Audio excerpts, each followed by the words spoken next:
Alors là, on va commencer par l'infiltration du Mossad dans l'État iranien. Il y a eu des nouvelles informations qui sont tombées.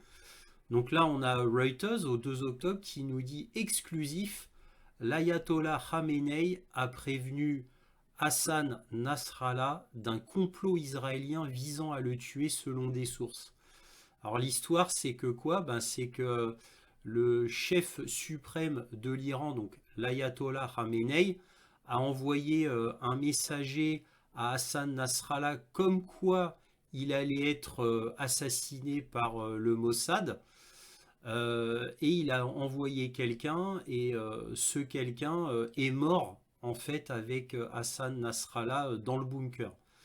Donc c'est très intéressant. Donc l'histoire c'est que l'ayatollah Khamenei avec son réseau a su que il y avait un traître et que la position de Nasrallah avait été donnée au Mossad. Donc il l'a su, mais un peu tard. Il a quand même tout fait pour essayer de prévenir Hassan Nasrallah. Et malheureusement, comme je viens de vous le dire, le messager est mort dans le bunker avec Nasrallah. Ça s'est joué à peu de choses près, mais c'était une information intéressante à savoir concernant l'infiltration de l'État iranien par le Mossad. Alors là, un dernier article quant à l'infiltration du Mossad en Iran. Là, ça vient du grand journal israélien The Times of Israel qui nous dit le chef de l'unité iranienne qui combat le Mossad était un agent israélien, affirme l'ex-président Ahmadinejad. Donc imaginez-vous, hein, le chef du contre-espionnage iranien, c'était en réalité un agent du Mossad, dit l'ex-président Ahmadinejad. C'est étonnant, hein. L'ancien dirigeant affirme que la division des services secrets chargée de débusquer les espions israéliens comptait dans ses rangs 20 personnes qui travaillaient comme des taupes et fournissaient des informations nucléaires. Le chef d'une unité des services secrets iraniens créée pour cibler les agents du Mossad travaillant dans la République islamique s'est avéré être lui-même un agent israélien selon l'ancien président iranien Mahmoud Ahmadinejad. C'est lui. C'est fou, hein. Donc le Mossad a fait vraiment une infiltration dans l'État iranien et même à un certain haut niveau, hein. Alors j'en ai très longuement parlé déjà dans ma précédente vidéo sur le conflit Israël-Hezbollah. Donc là, ça confirme exactement ce que je vous disais dans ma précédente vidéo où je n'avais pas encore ces informations-là qui viennent de tomber, hein. Là, celui-là, cet article, c'est du 1er octobre, hein, l'autre du 2 octobre, hein. Ça vient de tomber, hein. Donc, en gros, c'est ce que je vous disais dans ma précédente vidéo. Donc là, l'énorme puissance de renseignement d'Israël grâce à la CIA, le MI6 et un budget quasi illimité, ça permet de faire tout ce que l'on veut, j'ai envie de vous dire. Et surtout, comme je le disais dans ma précédente vidéo, une corruption à tous les niveaux, vu que l'argent est quasiment illimité. On peut corrompre n'importe qui. Imaginez-vous, vous avez l'appui de la CIA, du MI6 et puis certainement de bien d'autres services secrets occidentaux, plus des milliards de dollars, plus la meilleure technologie du monde.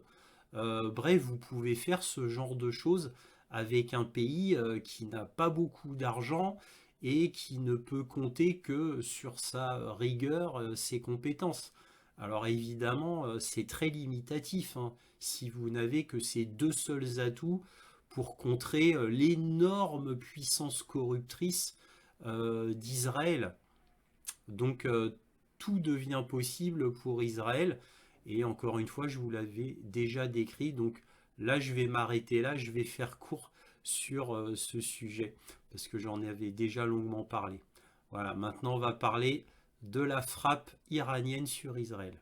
Avant de commencer, je voulais vous montrer une carte afin que vous puissiez situer les pays. Donc là, vous voyez l'Iran, un énorme pays, l'Iran. Là, vous voyez l'Irak. le Koweït, la Jordanie, la Syrie. Donc là, le pays, c'est pas marqué, mais ce grand pays en dessous, c'est l'Arabie Saoudite. Là, vous voyez l'Égypte, bien sûr. Là, vous voyez Israël. Voilà, Israël. Et juste au-dessus, le Liban. Voilà, et c'est là que ça se passe.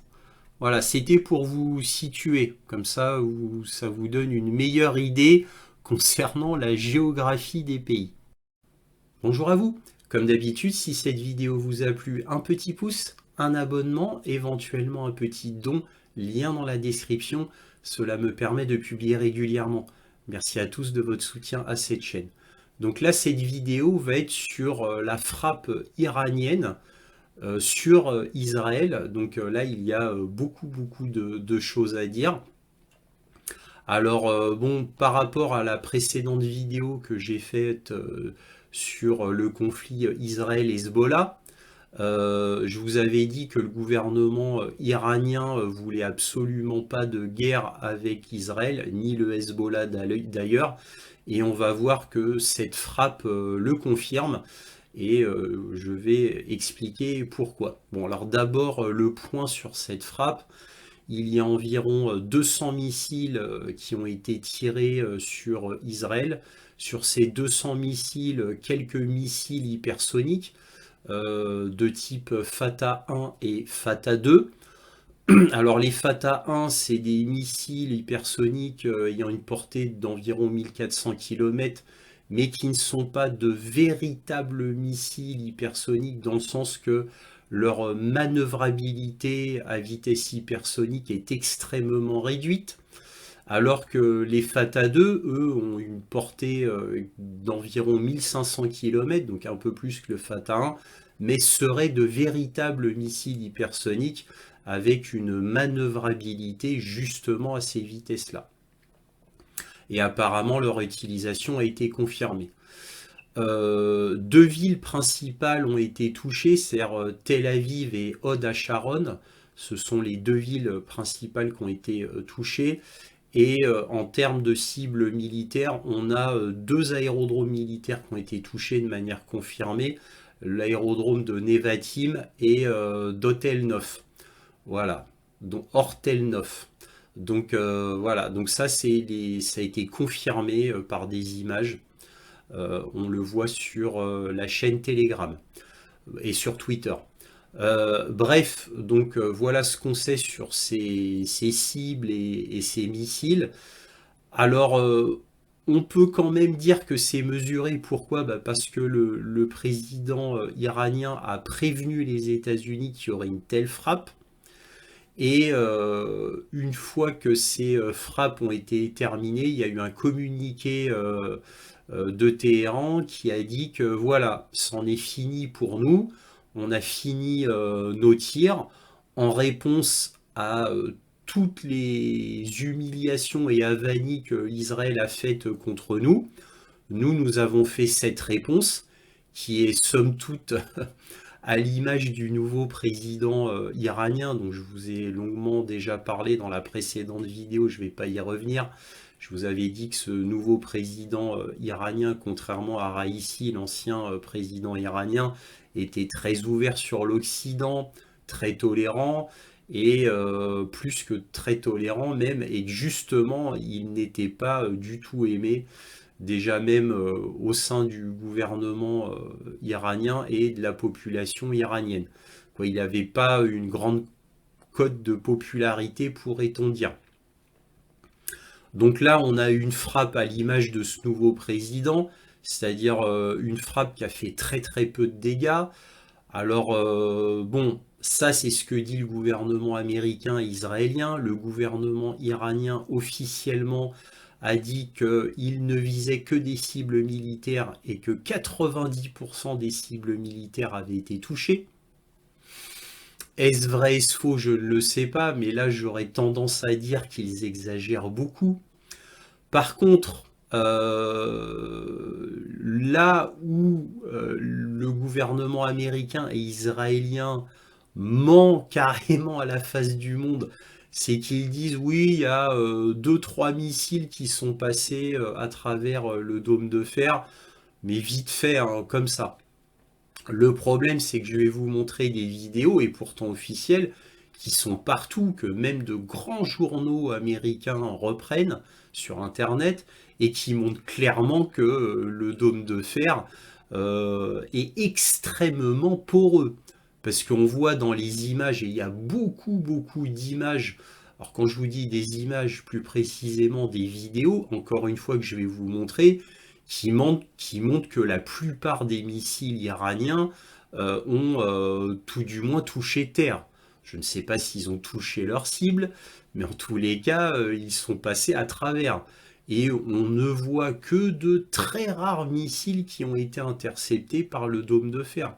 Et là encore, on va voir les images en vidéo. Donc le dôme de fer, bon, comme déjà moi je le savais, parce que en réalité, la plupart des roquettes envoyées par le Hezbollah ou le Hamas, il y en a beaucoup, beaucoup qui passent. Tout simplement, pourquoi il y a beaucoup, beaucoup de roquettes qui passent.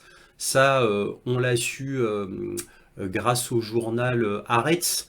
Alors là, je vous parle de ça il y a 2 3 ans, qui avait dit que, officiellement, hein, que le gouvernement israélien n'allait pas envoyer un missile patriote ou un autre type similaire sur chaque roquette envoyée par le Hezbollah ou le Hamas.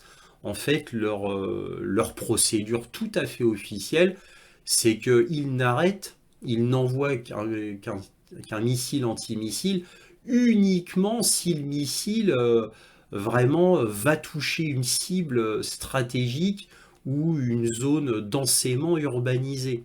Tout simplement parce que ce serait impossible déjà d'envoyer autant de missiles antimissiles, et ça coûterait beaucoup, beaucoup trop cher.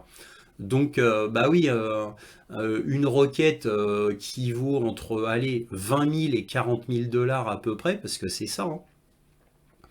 On n'envoie pas un missile, par exemple Patriot, qui coûte entre 4 millions et 5,5 millions de dollars. Voilà, parce que c'est ça un missile Patriot. Et les prix ont considérablement augmenté depuis 3 ans. Eh oui, les prix ont considérablement augmenté. Le prix d'un missile, maintenant, c'est pas le prix d'un missile il y a 3 ou 4 ans. Ça n'a strictement rien à voir. Donc quand je vous dis entre 4 et 5,5 millions de dollars le Patriot, c'est un minimum du minimum. Voilà, moi je dirais plutôt entre 5 et 6,5. Mais bon, ça ne reste que mon avis. Bref, donc là voici, ça c'était le point sur donc le tir en lui-même, donc les faits. Voilà, et encore une fois, je vais vous montrer tout ça, je vais vous montrer des articles, bien sûr. Je tiens à préciser que cette vidéo, il y aura les informations générales avec les articles, mais il n'y aura pas de conclusion. Voilà, pour faire une vidéo relativement courte. Voilà, parce que quand je fais des conclusions, les analyses peuvent être très longues. J'ai déjà fait une vidéo précédemment sur le conflit Israël-Hezbollah, voilà, qui en dit déjà beaucoup, beaucoup, beaucoup, plus que la plupart des gens sur Internet, hein, pourrait-on dire, même très largement plus. Donc voilà, je ne vais pas me répéter ici, là vraiment, on va parler que de cette frappe. Alors évidemment, on attend tous avec impatience la réponse d'Israël, puisque très officiellement, Benjamin Netanyahou a dit qu'il ferait payer l'Iran, et donc il y aurait des frappes en Iran même, bien évidemment. Donc on attend avec impatience quelle va être la réponse de l'Iran.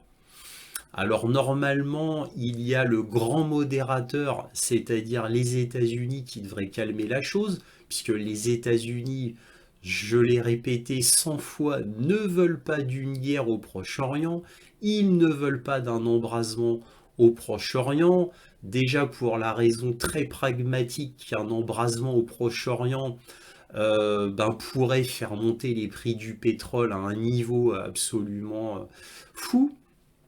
Et ils ne veulent pas de ça. N'oublions pas que déjà les systèmes pétroliers de l'Arabie Saoudite ont déjà été touchés par des missiles, hein, c'est déjà arrivé. Et le Hezbollah pourrait dire, comme je vous l'avais dit dans la précédente vidéo, il pourrait dire aux États-Unis, ne nous poussez pas trop loin pour envoyer quelques centaines de missiles sur l'Arabie Saoudite, hein. Vos amis, hein, entre guillemets, hein. Donc voilà, je vous ai déjà dit dans ma précédente vidéo toute la panoplie de leviers militaro-diplomatiques que le Hezbollah pouvait faire peser sur la scène internationale.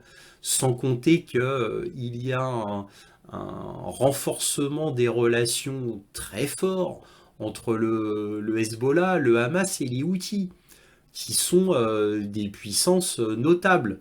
Bon, le Hamas a été bien amoindri, mais les Houthis sont toujours bien là, hein. Et les Houthis, à eux tout seuls, ont fait abandonner les États-Unis en mer Rouge. Les États-Unis ont carrément abandonné d'essayer de combattre les Houthis. Les Houthis ont gagné la guerre de la mer Rouge, hein. Ils font la pluie et le beau temps.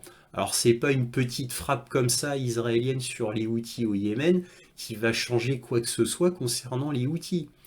Donc le côté, l'alliance, la coalition qui va avec le Hezbollah, elle est puissante au final, hein, parce que je vous ai dit le Hamas, les Houthis, mais il y a l'Iran, ça coule de source.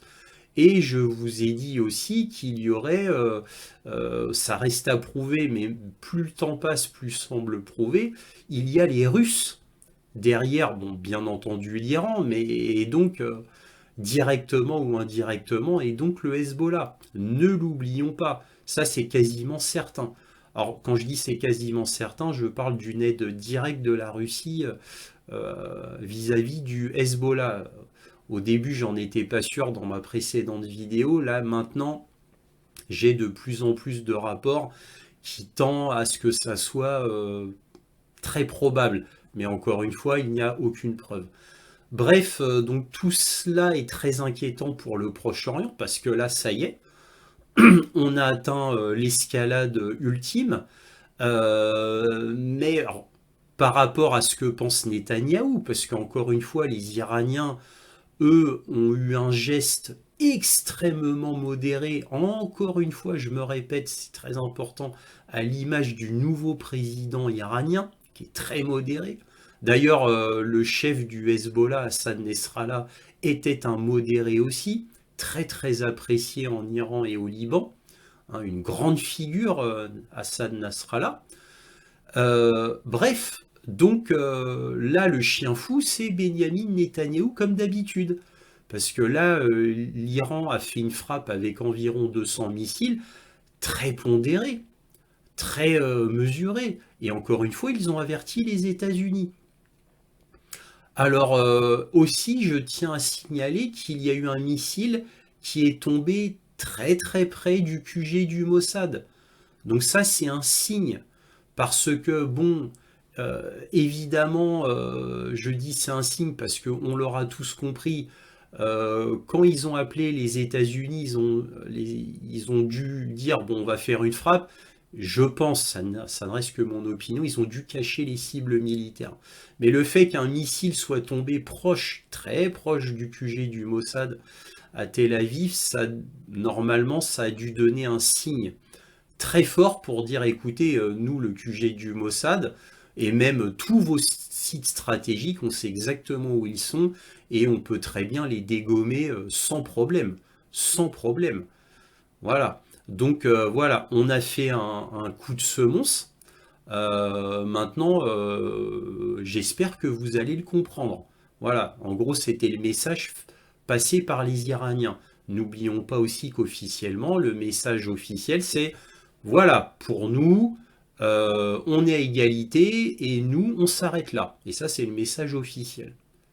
Alors maintenant, on va voir ce que va faire Benyamin Netanyahou.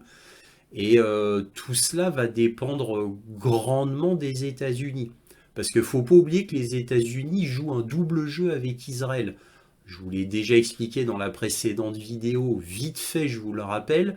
C'est-à-dire qu'en réalité, tous les agissements d'Israël en Palestine, au Liban, ont le soutien complet des États-Unis. Les États-Unis, joue un jeu de rôle, hein, une comédie pour les médias du monde entier, en montrant leur indignation. Ils sont outrés.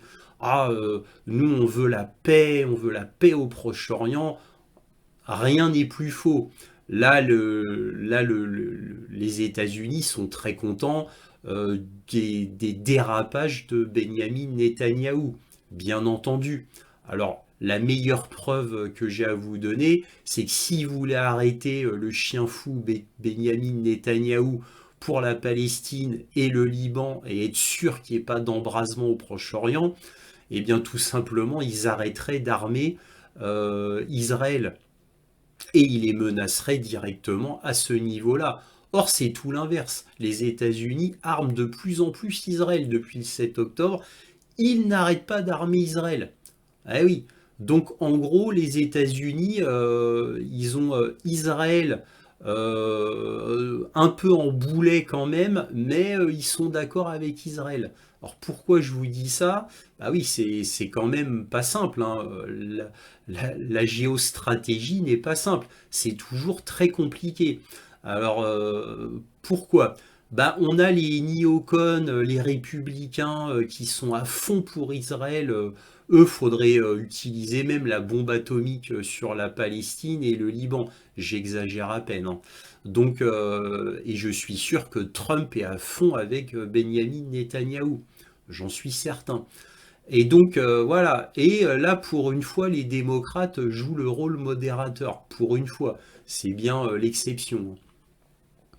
Et donc, le problème, c'est que bon, bah, les démocrates, ils ont un rôle un peu modérateur, mais malgré tout, ils sont à fond pour Israël aussi, bien entendu. Voilà. Et on le voit dans les faits concrets. Donc, en gros, je vous résume, les buts de Netanyahou sont en parfaite accordance avec les buts de la Maison-Blanche. Parfait. Le rêve de la Maison-Blanche, ce serait la destruction totale du Liban, de la Palestine et qu'Israël soit tout puissant au Proche-Orient. Ça, c'est le rêve absolu des États-Unis depuis Truman, j'ai envie de vous dire. Donc depuis après la Seconde Guerre mondiale. Ça a toujours été comme ça. Mais maintenant, il y a la forme. Et bon, il y a quand même la scène internationale où les États-Unis, comme ils jouent le paravent ultra hypocrite des droits de l'homme, de la liberté, du camp du bien, parce qu'ils représentent le camp du bien. Donc ils doivent faire semblant d'être le camp du bien, les États-Unis. Et donc ils doivent faire semblant de morigéner Israël. Alors ils ne font que semblant, bien sûr, puisque dans les actes, encore une fois, rien de tout cela. Tout l'inverse même. Donc là, on va voir si ça va être le grand test là. On va voir si les États-Unis est un modérateur réel dans le cas là, dans ce cadre-là, parce que là, on a une véritable escalade qui est tout à fait réelle et qui va entièrement dépendre d'Israël. Nous allons voir. Alors là, il n'y a que deux options.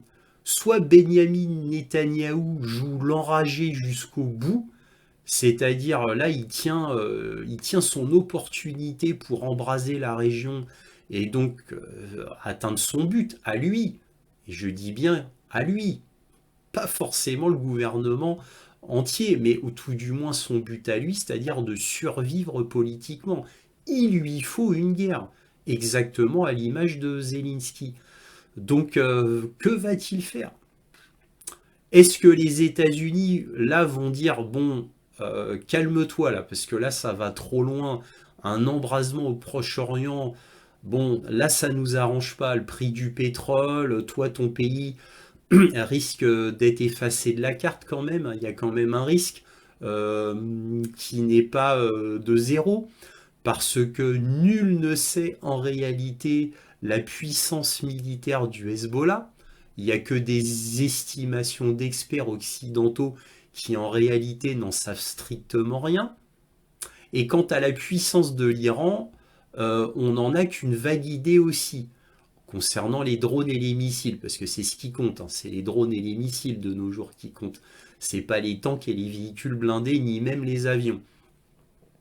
Donc les États-Unis n'en ont qu'une vague idée concernant l'Iran, mais c'est un petit peu plus précis que le Hezbollah. Concernant le Hezbollah, personne ne sait quoi que ce soit quant à leur véritable puissance, à part de dire qu'ils sont beaucoup plus puissants que le Hamas.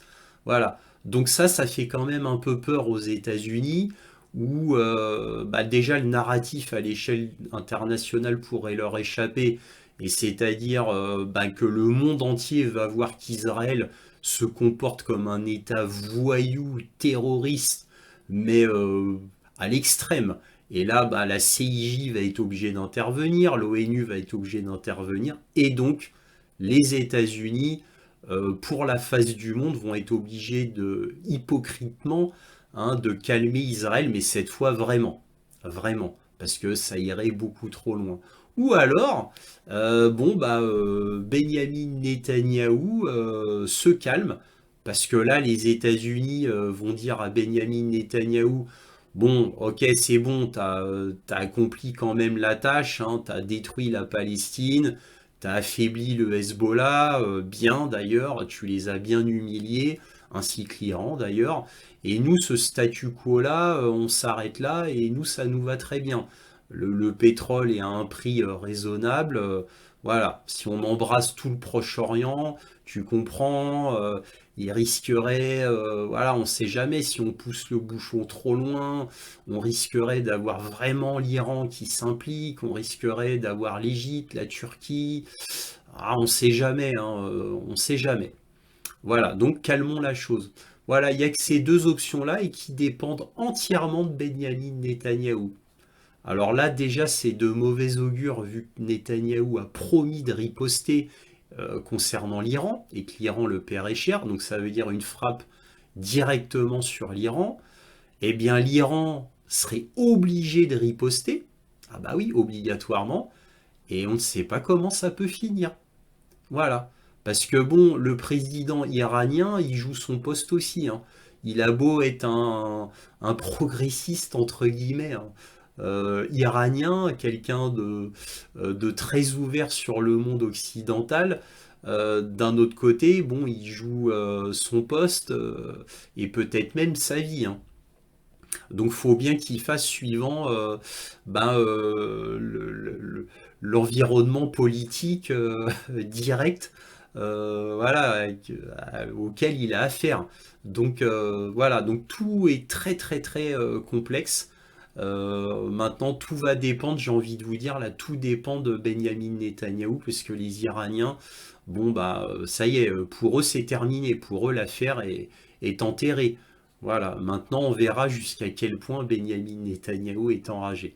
Bref, je m'arrête là. Maintenant, on va passer aux vidéos et aux articles. Encore une fois, il n'y aura pas de conclusion. Alors là, on va regarder un article de The National Interest qui est très intéressant puisqu'il nous montre tous les types de missiles que possède l'Iran, même si je dois dire qu'ils en ont oublié deux, et deux très importants. Ils ont oublié les Fatah 1 et les Fatah 2, c'est-à-dire les missiles hypersoniques iraniens. Alors, à moins qu'ils ne les considèrent pas comme de véritables missiles hypersoniques, parce que ça, c'est une bataille d'experts. La plupart des experts dans le monde disent qu'il n'y a que la Russie qui a de vrais missiles hypersoniques capables de manœuvrer réellement à des vitesses hypersoniques. Beaucoup disent que les missiles hypersoniques iraniens ben, ne sont pas de véritables missiles hypersoniques. Ils vont à une vitesse hypersonique mais ne peuvent pas manœuvrer en réalité, contrairement à ce que disent les Iraniens, à ces vitesses-là. Mais bon, je n'entre pas dans la polémique.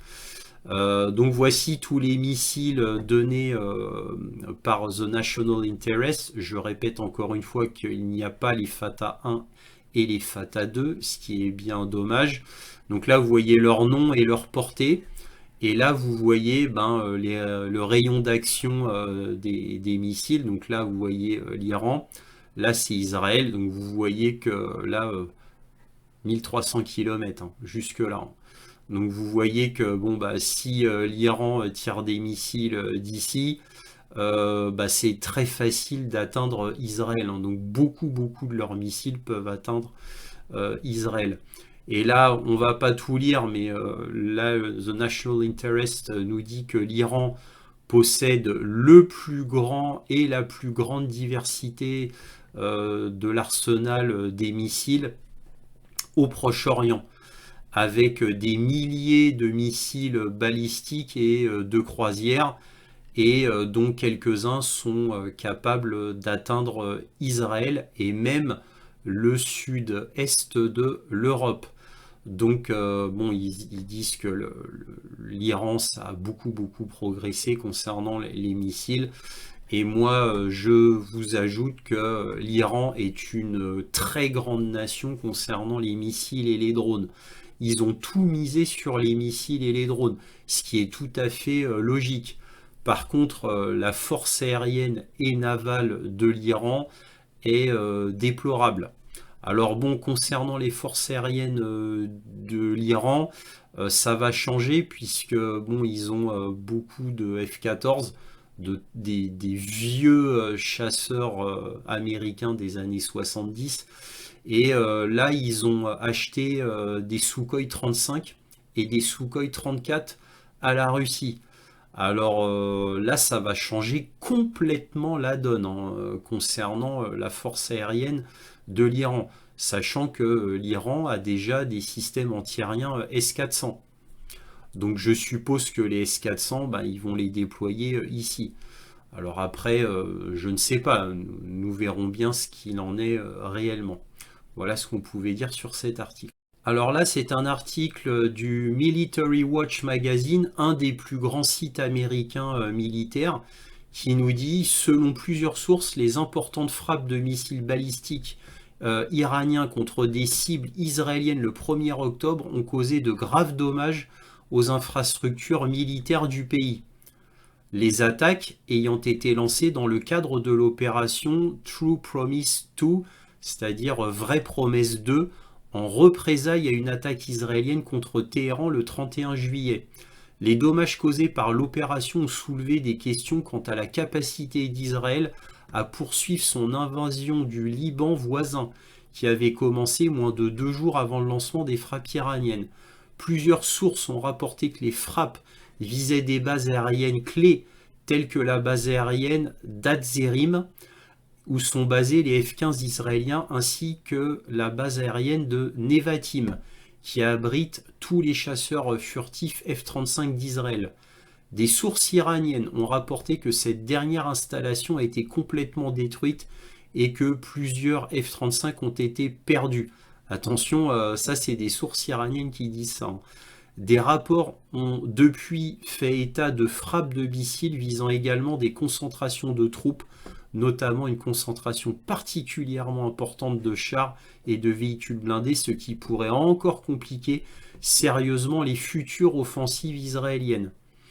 Donc là, Military Watch Magazine dit que là, ça a fait de graves dommages aux infrastructures militaires du pays en Israël. Donc ça veut dire que même si l'Iran exagère en disant que 90% des cibles militaires ont été atteintes, ça veut dire qu'il y a un pourcentage quand même qui est bien là et qui montre que ça a eu un certain effet quand même sur Israël, qu'il y a bien eu des destructions militaires. Alors je rappelle comme ça un petit détail mais qui a son importance. On peut cacher le nombre de soldats morts israéliens et de fonctionnaires militaires israéliens morts. On peut cacher le nombre. Par contre, c'est très difficile de cacher la mort de civils israéliens.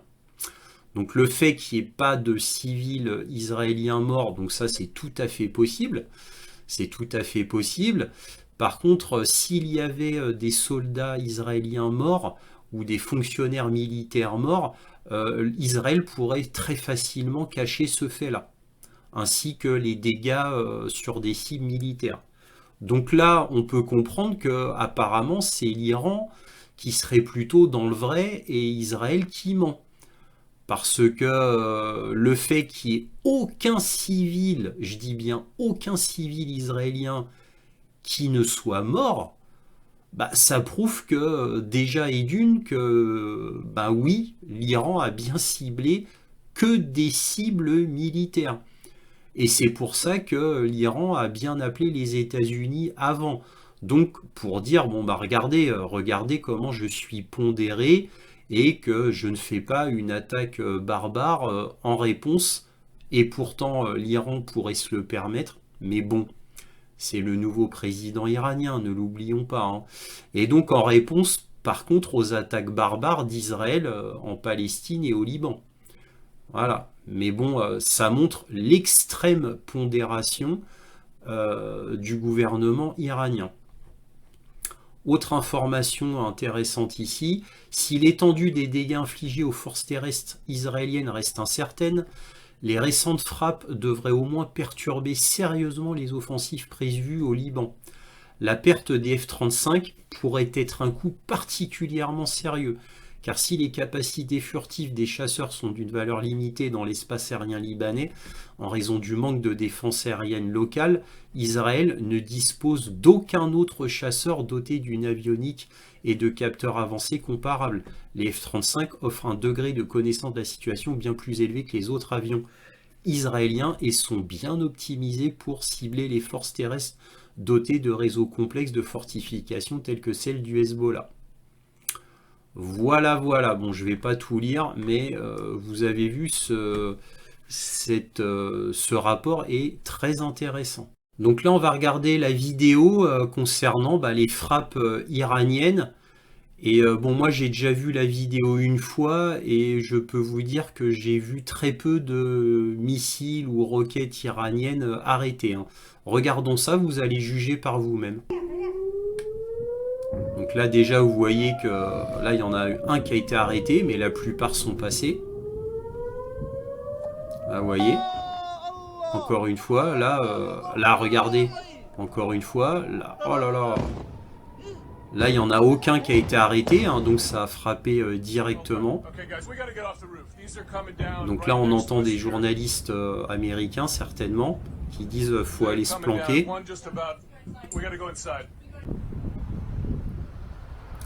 Donc là on a une vue générale. Donc là pour l'instant j'en vois aucun qui a été arrêté.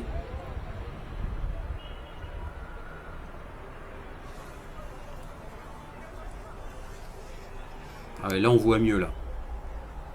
Alors, voilà. Alors, quand ça s'arrête là vraiment loin du sol et que ça s'arrête comme ça, voilà, comme ça c'est qu'ils ont été interceptés, hein. Voilà, ceux-là sont passés, mais il y en a qui ont été interceptés, hein. Ça s'est vu. Voilà, quand on a des explosions comme ça, c'est que ça a été intercepté. Vous voyez? Là, quand ça devient très brillant comme ça, voilà. Là, ça a été très clair. Là, ils ont été interceptés. Ouais, là, quand ça devient très brillant, c'est qu'il y a une interception. Mais quand ça fait des petits points comme ça qui continuent jusqu'au bout, c'est que ça n'a pas été intercepté. Donc comme vous pouvez le voir, il y en a très peu qui ont été interceptés. Là, à vue de nez comme ça, je dirais qu'il y en a peut-être, allez, en étant généreux, je dirais qu'il y a 10% qui ont été interceptés, en étant généreux. Bref, voilà ce qu'on pouvait dire sur la vidéo. Alors là, je vais vous montrer une autre vidéo sur les frappes iraniennes qui vous démontre définitivement la porosité extrême du dôme de fer, mais ce qui est tout à fait normal. On ne peut pas dire que le dôme de fer soit mauvais. C'est tout simplement parce qu'il n'y a pas des missiles patriotes et autres en quantité illimitée. Donc une fois qu'il n'y a plus de missiles à tirer, forcément ça devient poreux. Je vous montre ça.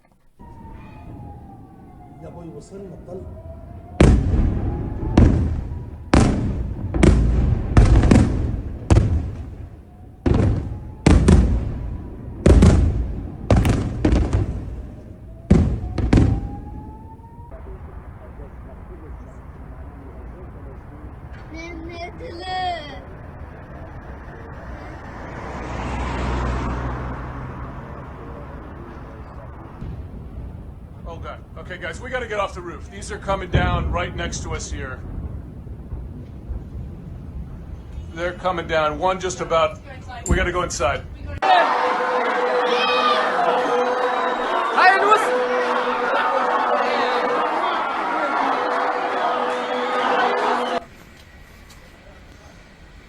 Bon. Je pense qu'on va s'arrêter là. Vous avez vu beaucoup d'exemples, hein, comme quoi la plupart des missiles en réalité ne sont pas arrêtés. Voilà, tout simplement. Alors là, je vais vous montrer une vidéo d'un prétendu missile hypersonique. Alors, je ne sais pas si c'est vrai ou c'est faux, je ne peux pas le confirmer simplement en regardant cette vidéo. Et en même temps, j'en profite pour vous dire mon scepticisme quant au fait que l'Iran a de véritables missiles hypersoniques. Alors, c'est la première fois que je donne mon opinion sur une vidéo sur ce sujet-là. Je suis sceptique. Alors attention, peut-être que j'ai tort, ce n'est que mon avis, je ne suis pas dans le secret des dieux. Mais je suis sceptique parce que ça voudrait dire que la Russie ait dévoilé son plus grand secret militaire à l'Iran. C'est quand même énorme. Alors bon, encore une fois, c'est possible, mais je suis un peu sceptique quant à ce fait-là. Bon, bref, regardons la vidéo qui vous montre un missile, donc un Fatah 1 ou un Fatah 2, qui donc percute sa cible. Regardons ça. اسمع اسمع اسمع اسمع هيا هيا هيا هيا يا حبيبي هيا هيا هيا هيا دمر الدنيا هون دمر الدنيا هيا هيا دمر الدنيا. Bon, voilà, et on arrête là concernant les vidéos. Et pourtant, malgré ces images accablantes, on a un journaliste très connu israélien, Aniana Naftali, qui nous dit les systèmes de défense aérien israéliens ont intercepté presque tous les missiles. Bravo! Alors toujours dans les tweets ridicules, on a BHL, hein, Bernard-Henri Lévy, qui se devait de faire un commentaire grotesque hein, et ridicule, comme il en a l'habitude de faire. Et là, il nous dit Israël n'envahit pas le Liban, il est en train de le libérer. C'est un moment historique, pas seulement pour les Israéliens, mais aussi pour les Libanais, les Arabes et les chrétiens de l'Est. Ne pas comprendre cela, c'est avoir perdu tout moral et tout compas politique. Voilà, c'est ce que dit BHL. Bon, fallait bien qu'il dise une bêtise aussi énorme que lui. C'était normal, hein, c'était même attendu. Hein. Alors là, on a Reuters qui confirme simplement ce que je vous ai déjà dit en introduction, c'est-à-dire l'Iran déclare que son action contre Israël est terminée, à moins qu'elle n'invite à de nouvelles représailles.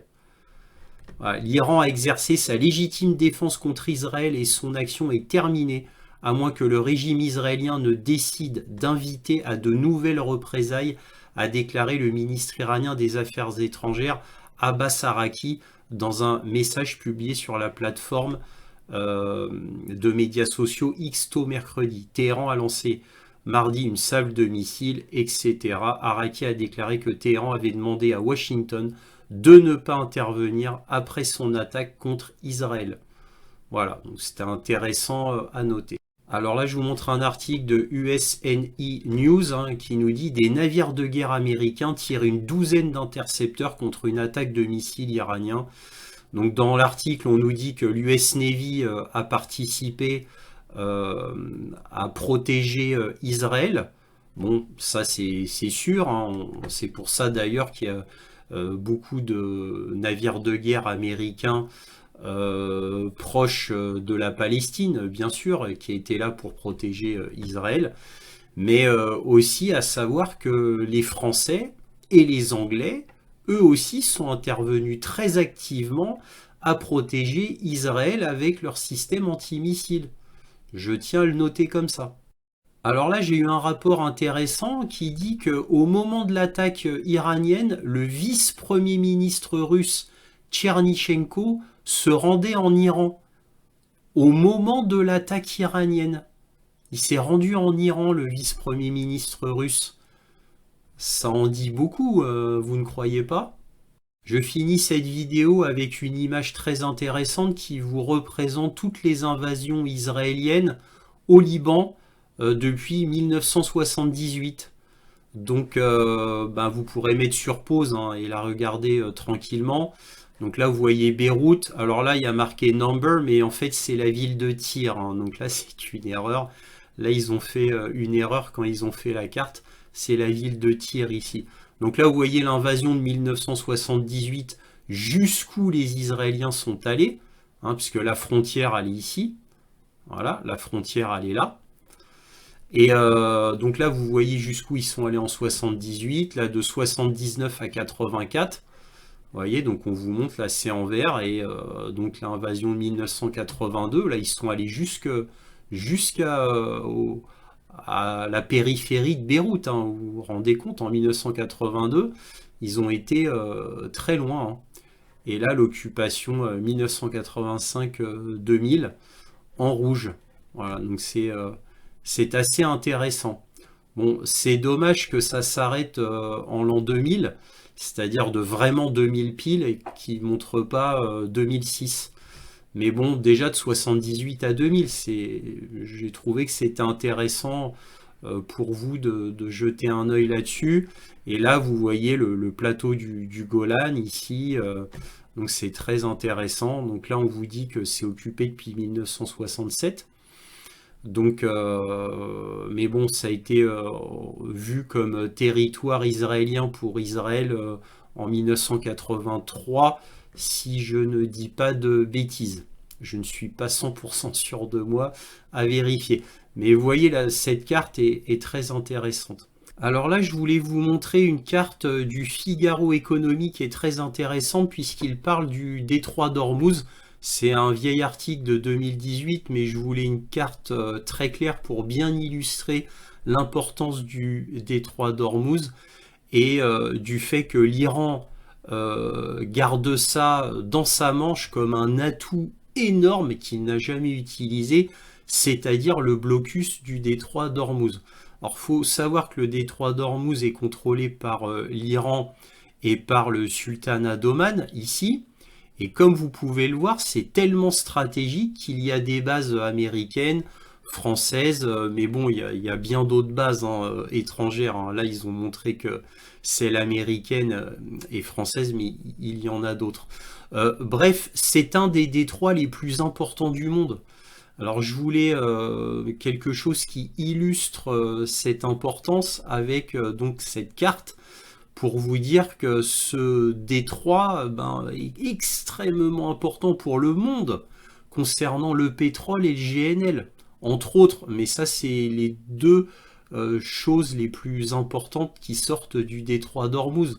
Donc si l'Iran veut vraiment la jouer dure, et veut vraiment établir une influence sur n'importe quel sujet de géopolitique, eh bien il pourrait menacer de bloquer le détroit d'Ormuz. Et c'est pas le sultanat d'Oman qui va l'en empêcher. Donc voilà, je voulais vraiment parler de ça parce que c'est stratégique pour l'Iran et pas seulement parce que ça lui rapporte de l'argent, mais parce que c'est un levier d'influence de géopolitique mondiale très fort pour l'Iran. Voilà, c'était très important de rappeler cela. Et je finirai cette vidéo avec un dernier article de Ouest France qui nous dit guerre au Proche-Orient, frappe en plein cœur de Beyrouth, ordre d'évacuation. Donc cela a eu lieu le 2 octobre. Et aux dernières nouvelles, c'est-à-dire au 3 octobre, cela a fait 7 morts et 9 blessés. Et là, Israël a visé le centre de protection civile de l'autorité dans le quartier de Batchoura, au centre de la capitale.